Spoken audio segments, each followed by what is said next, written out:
Ladies and gentlemen, the President of the United States. Excuse the slight delay on the timing. I've just on the phone with Mr. Mandela. Let me just say I have a statement here on the. It's that kind of world, I'll tell you. And with your forbearance, I will make a statement here at the beginning. Bear with me, it may be a tad longer than we're used to in this press room, but I want to get in focus the question of the budget. I know that the focus of the media attention today, and understandably, is on a crisis 6,000 miles away. But there's another important, well-known, long-standing crisis at home, and that's the failure of the budget process to produce a solution to this nation's deficit, terrible deficit. And even while we address our critical international obligations, we must address that persistent, real need.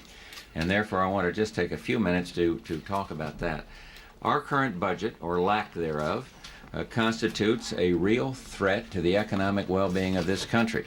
And in this case, the problem is a lack of action on the part of the Congress, an abdication of responsibility that endangers our economic vitality and the jobs that go with it. It is no secret to the American people that the congressional budget process has broken down. Over the last couple of decades, we've seen the real problems of overspending, and we've seen the stalemate in budgeting, which is the result of internal congressional conflicts and a committee system that is so complex that not only have the hard decisions been postponed or avoided, but today nearly all budget decisions are being finessed. Previous presidents have urged fundamental reform, fundamental budget reform, and we can all remember President Reagan slamming down that massive continuing resolution, and yet Congress has failed to straighten out this procedural monstrosity. As a result, the deficit continues to grow. And with the growing threat such deficit spending poses, I took the initiative in May in calling on the Democratic congressional leaders to join me in a bipartisan summit on the budget. And the success of this summit is essential to ensure the economic health of the nation, to resolve once and for all the deficit dilemma, and in doing so to avoid the painful sequester cuts which will occur without an agreement. As the talks flagged, I acted to jumpstart them, and you're all familiar with that. When the Democrats sought to hold the talks hostage over new revenues, I made a very difficult decision to put everything, including taxes, on the table to make those budget talks succeed. And to keep those budget talks going, the administration I feel I kept my share of the bargain. Administration refrained from divisive rhetoric. We worked in earnest. We held meeting after meeting without any preconditions and emphasized the need, above all, for progress to put a budget package together. We offered billions in additional spending cuts, even as congressional committees were voting out spending bills that would bust the budget. On July 26th, both sides agreed to put budget plans on the table. We again had a complete proposal ready for negotiation. And after weeks of good faith negotiating, we honestly believed there would be a specific Democratic plan in exchange. And while the summit failed to move forward with specific solutions, the Congress continued with counterproductive legislation. For example, the House has already passed 10 appropriations bills, 8 of which exceed my request for discretionary spending by $14 billion, and are $25 billion higher than the budget for last year. And the Senate is asking that taxpayer now put up another $150 million to finance election campaigns of Congress. And let me be clear on that one. I oppose adding this kind of taxpayer financing of congressional elections, and I'm going to veto any such bill that appears on my desk. Congress is now on recess. And 100 days after I called on Democrats and Republicans in the Congress to work with me toward a bipartisan solution, I note, frankly in sadness, that after 3 full months, the Democrats have yet to offer one single proposal at the budget summit. and I've been reluctant to go public in this matter. We've dealt in good faith with the leaders. We have played by the rules, and now it is up to the Democrats who control Congress. It is up to the Democrats in Congress. And I stand ready to work on this process as long as it takes to get a 5-year package which solves the problem. And I've postponed what I think was a very important September trip to Latin America so as to focus on this issue. And there are, however, a number of specific realities to be noted. First, it's the Congress that has the responsibility to pass a budget. And while they have the power of the purse, like any power president, I got the power of the veto pen. And I will use that pen to veto any and every spending bill that busts the budget. And second, if no budget is agreed, no agreement is reached, that means a sequester on October 1st of about $100 billion. And as painful as such deep cuts would be, I must uphold the law. I'm determined to manage them as best I can, knowing that I've done all in my power to avoid them. And so, the Democrats in Congress should know that if it comes to sequester, they will bear heavy responsibility for the consequences. And third, if the Congress really wants economic growth and increased government revenues, the place to start is not with tax increases, but with incentives for growth, investment, and jobs. And again, I cite the capital gains area as one that would stimulate and be investment-oriented. And fourthly, the Congress must recognize the utter failure of their budget process to control spending. It's got to be reformed. The process has to be reformed. And fifth, our budget must maintain a defense posture consistent with the demands on American leadership in the world and in the dangers we face. And finally, the Democratic leadership of Congress must understand that the American people expect them to get that job done, to come forward with concrete proposals to cut the deficit.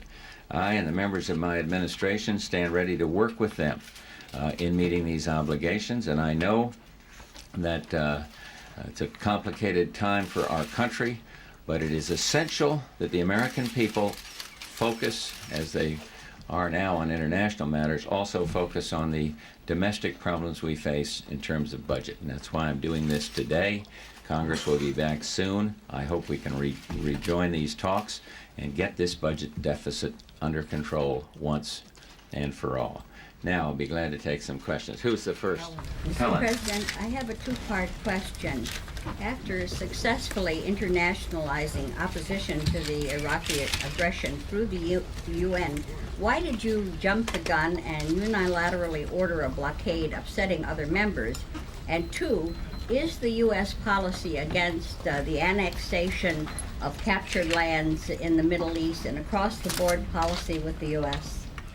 Upsetting, I don't think we've upset members on our policy of interdiction. We are acting within our legal rights, and I think the world wants to see these Chapter 51 sanctions carried out, and that's the role that the United States is trying to do. You didn't go through the step-by-step of Chapter 7.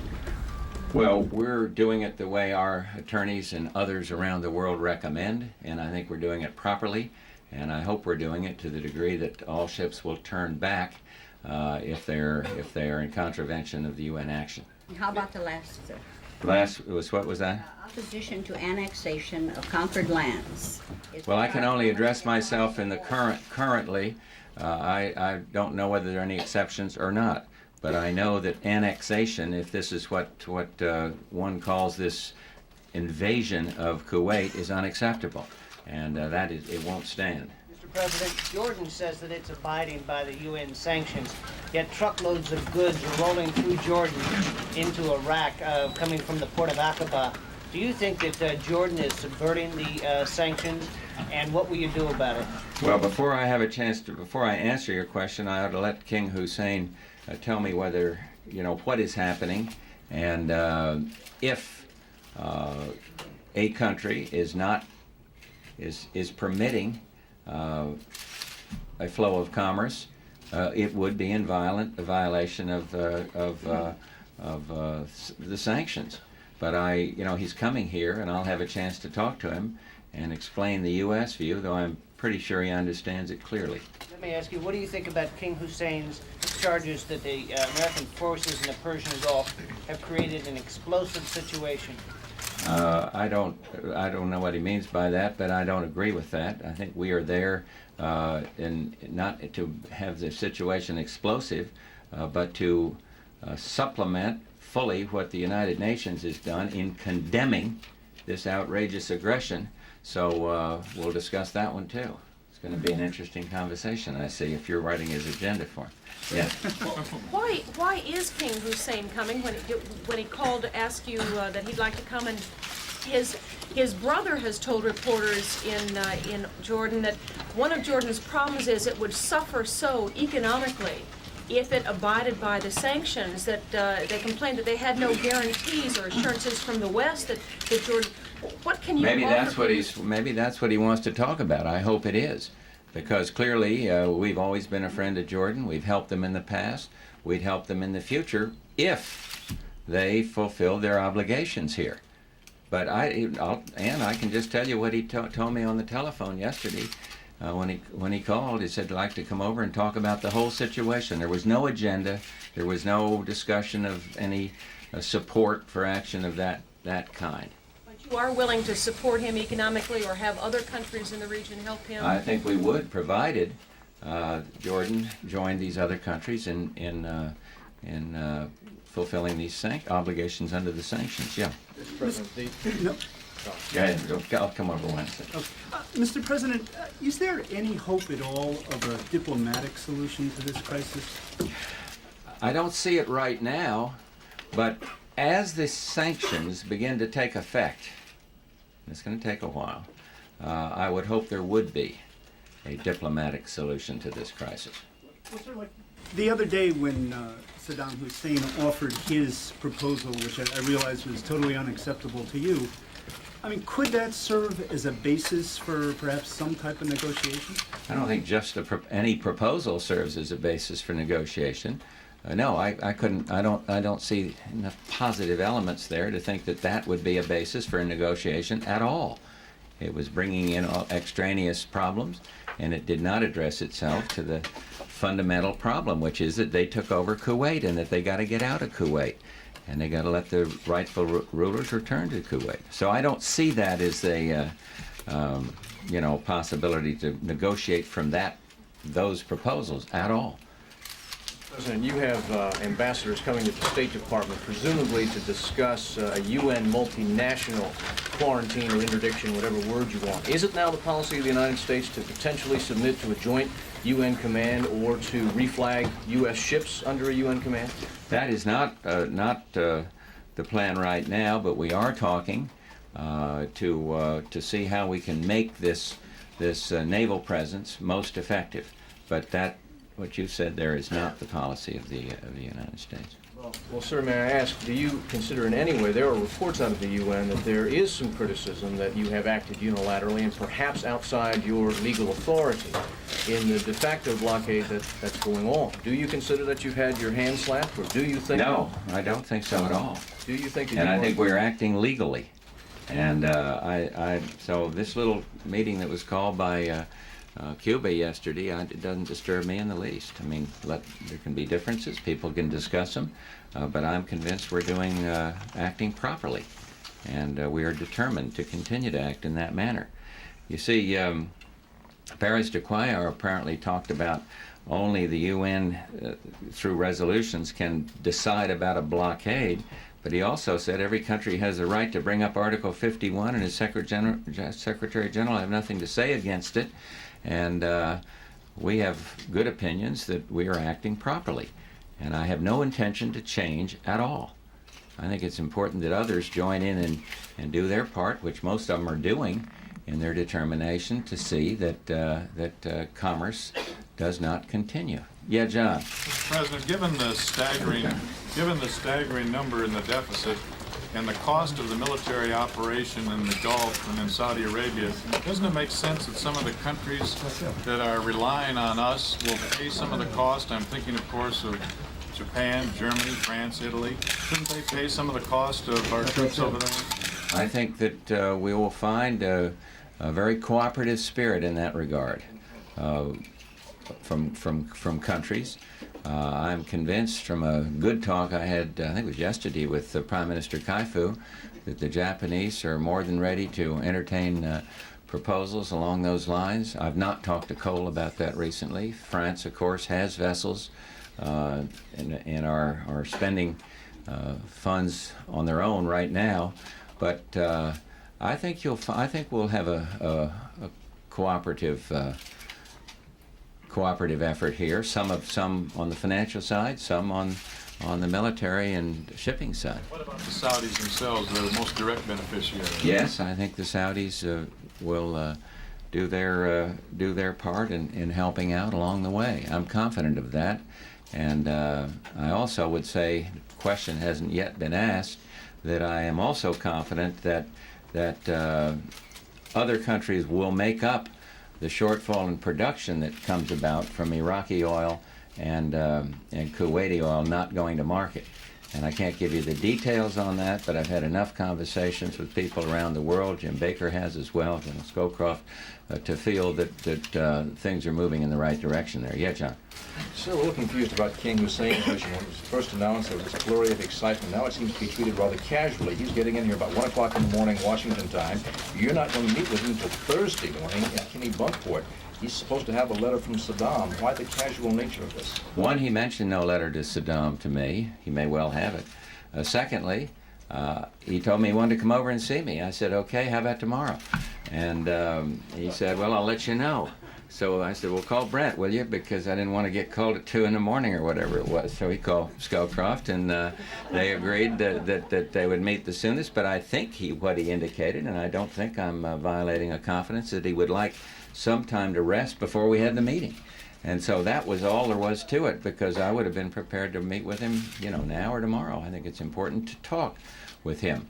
But there was I think you're right.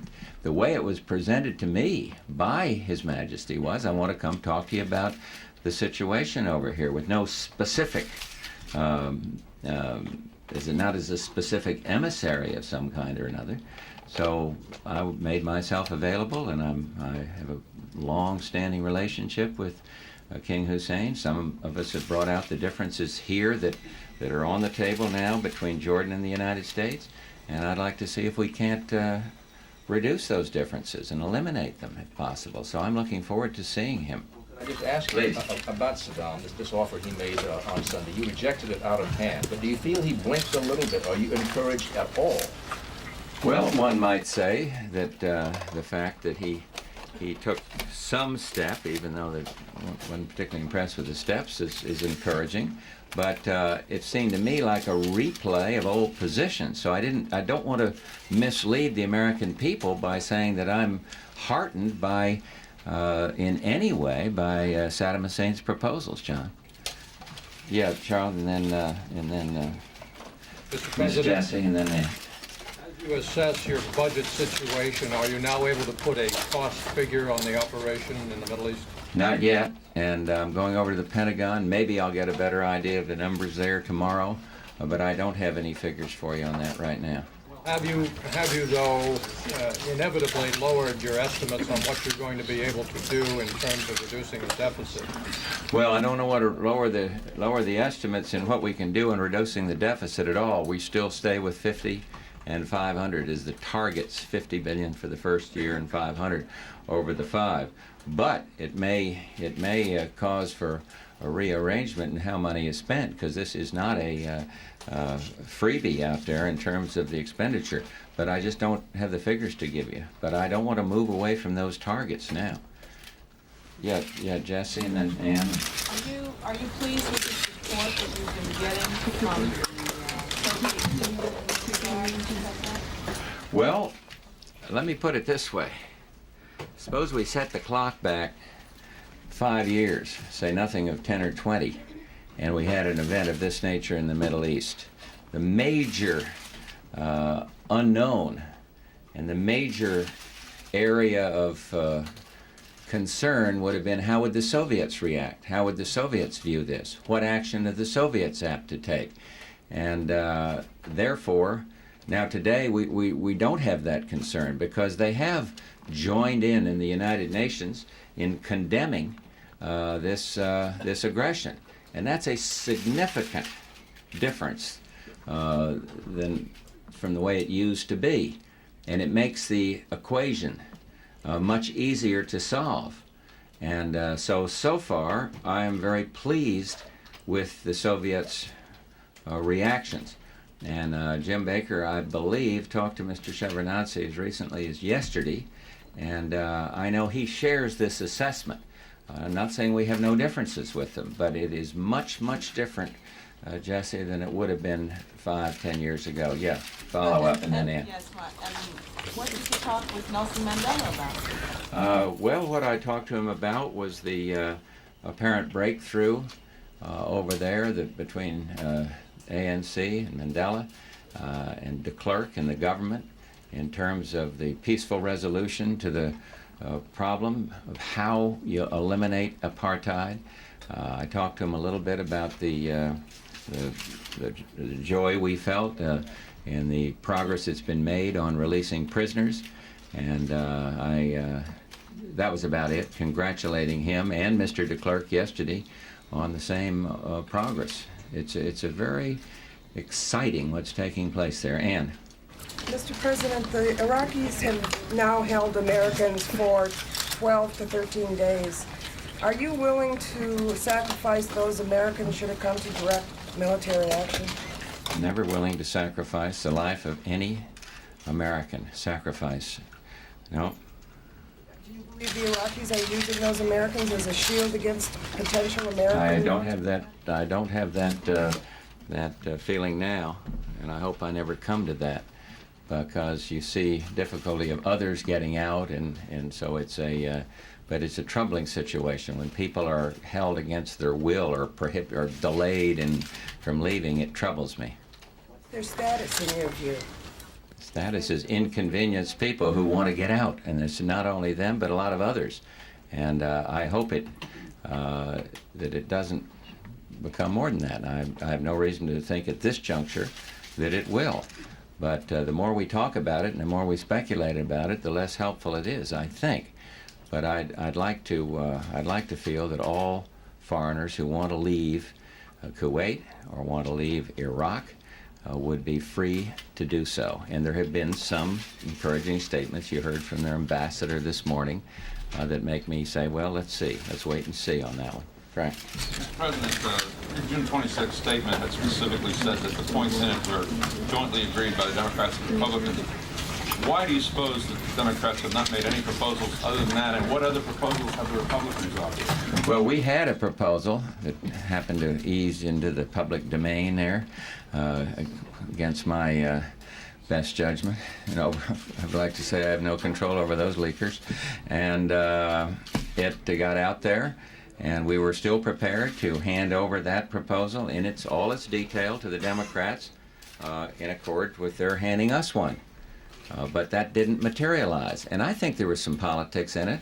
I'm not going to accuse Tom Foley of this or Dick Gephardt of this, but I think there were some saying, hey, we think we got the president over a barrel here. We made him back away and give and give and give and get nothing.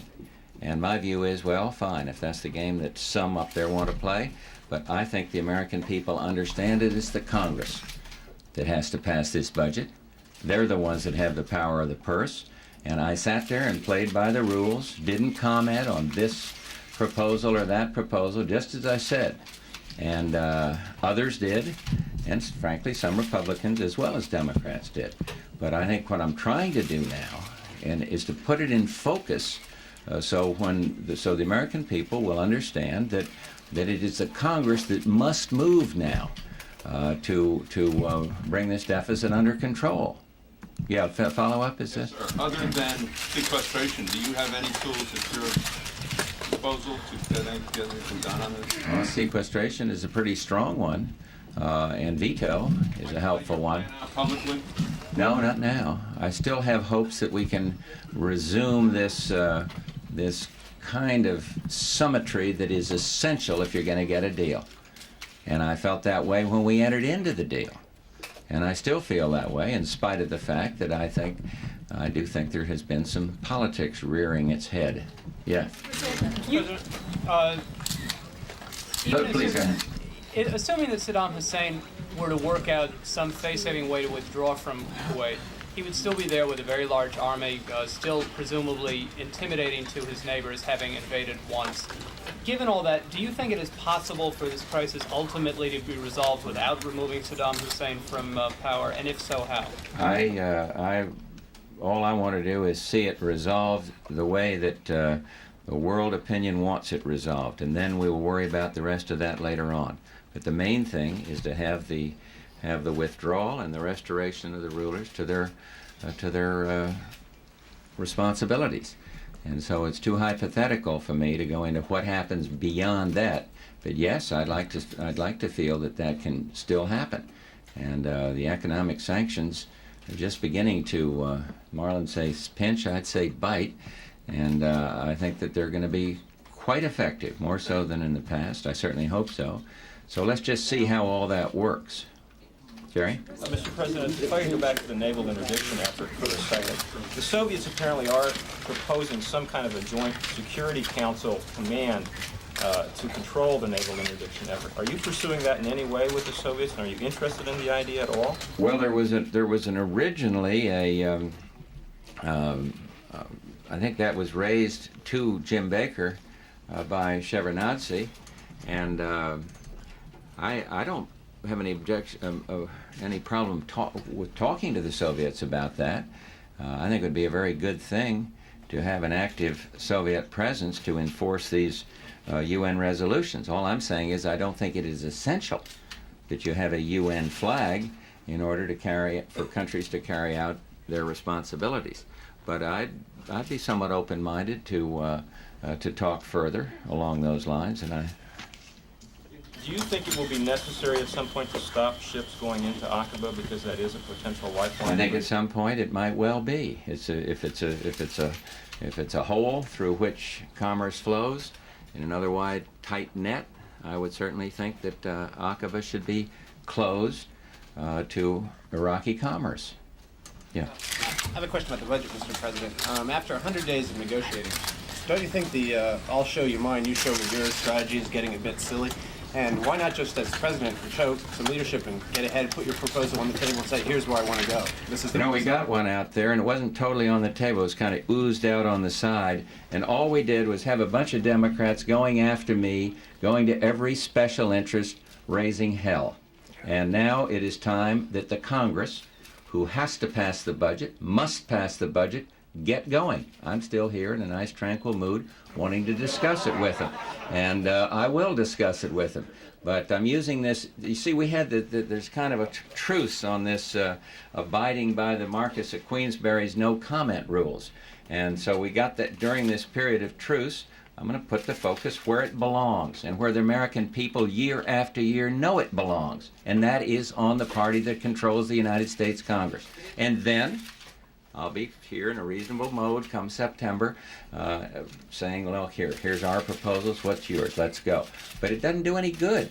They've been laughing all the way to what they think is the electoral bank, saying every time we throw up a proposal, they gun it down and rush off and tell the special interest of one kind or another, we're going to protect you. Ha ha. Now it's time for them to come forward. And we will be more statesmanlike and try to resolve this national problem. It's also true that when that proposal oozed out,